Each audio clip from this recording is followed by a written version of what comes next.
Yes, exactly. That big ceremonial procession we saw from Buckingham Palace to Westminster Hall of Her Majesty the Queen's coffin on a gun carriage was dubbed as a kind of small and personal procession for the royal family to hand over Her Majesty the Queen as head of the family to head of state. And now Her Majesty lies in Westminster Hall so her public can pay their final respects to Her Majesty the Queen.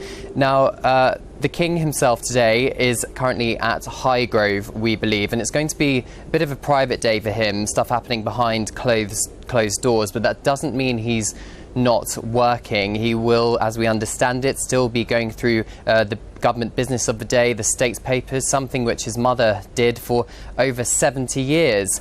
We also know yesterday he had several phone calls with world leaders, including President Biden of the United States and President Emmanuel Macron of France. So it wouldn't surprise me if we see him doing more phone calls today, more state business. But as I said, it's going to be very much behind closed doors, perhaps giving him a bit of respite before he is out and about again with his Queen Consort, Camilla, in Wales tomorrow.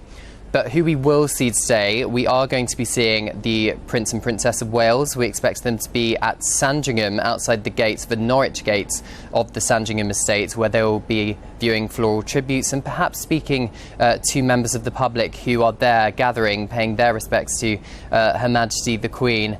And the Princess Royal and her husband, Vice Admiral Sir Tim Lawrence, they are in Glasgow at the Glasgow City Chambers to meet representatives of organisations and charities which Her Majesty the Queen used to be their patron of. So we are still going to see members of the royal family out and about.